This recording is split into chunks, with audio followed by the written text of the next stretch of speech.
quel que soit celui qui est à la tête de l'État, là, on les paye pour travailler pour tous les citoyens. Vraiment, on voulait dénoncer ça parce que tout ça aussi, ça exacerbe les tensions sociales. Citoyens, citoyennes, bonjour. Nous sommes aujourd'hui le mardi 8 avril 2025. On va arriver à notre rubrique qui s'appelle Élections, parlons-en. Il y a beaucoup de sujets, malheureusement.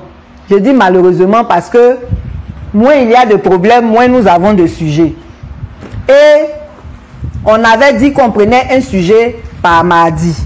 Depuis la semaine passée, on prend 2 sujets par mardi. C'est l'actualité qui nous l'impose. Donc, le deuxième problème qu'on veut aborder, c'est la politique à l'école. On est là et puis on entend enseignants de tel parti, enseignants de tel autre parti. D'ailleurs, même c'est les enseignants du RHDP qui s'opposent actuellement à la grève alors que c'est dans eux-mêmes leur intérêt aussi. Mais pourquoi même avoir des enseignants d'un parti?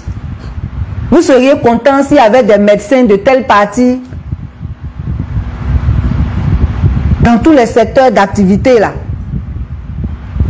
Maintenant, le plus grave, c'est quand le ministre de l'Éducation nationale tient des réunions avec des enseignants pour les inciter à voter un candidat.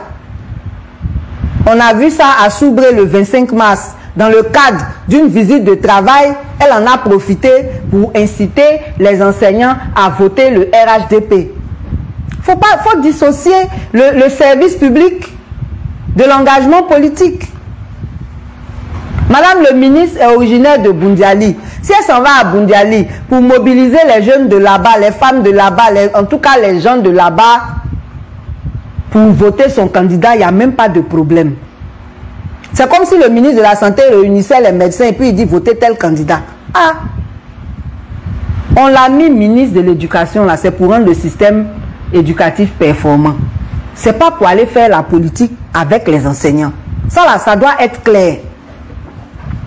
Donc cette histoire d'enseignants dans les partis politiques là, on devrait interdire ça. Les enseignants sont au service de tous les Ivoiriens. Ils ne sont pas au service d'un parti politique. Maintenant, en tant que citoyens, ils ont le droit d'avoir leur parti. Ça, c'est autre chose. On ne doit pas faire des amalgames. Parce qu'à ce rythme-là, on ne sait pas où on s'en va. Hein. Les médecins, les infirmiers vont s'organiser pour dire qu'ils sont de tel parti. C'est pour aller où avec tout ça là? C'est une façon de détruire notre société. Donc, on doit dissocier le service public des engagements qui sont personnels. Et ça, il faut qu'on en parle. En tout cas, ce n'est pas bon. On doit dissoudre toutes les associations de fonctionnaires qui disent appartenir à un parti politique. Non, c'est l'État de Côte d'Ivoire qui les paye. Quel que soit celui qui est à la tête de l'État, là, on les paye pour travailler pour tous les citoyens.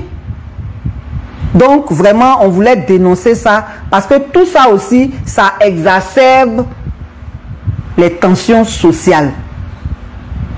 C'est pour ça que vous voyez que dans la grève des enseignants, il y a un groupe d'enseignants qui dit qu'eux, ils ne sont pas dedans. Pourtant, quand on va donner prime là, ils ne vont pas rejeter. Donc, vraiment, soyons sages et que notre engagement politique se fasse de façon saine. Voilà, il ne faut pas violer les règles, il ne faut pas violer les principes, il faut respecter les valeurs. C'est tout ça aussi. Être autorité là, c'est être modèle. C'est donner l'exemple.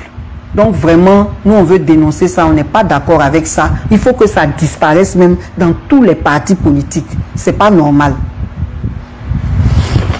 Donc on va s'arrêter aujourd'hui sur cette question et puis espérer que notre cri de cœur sera entendu.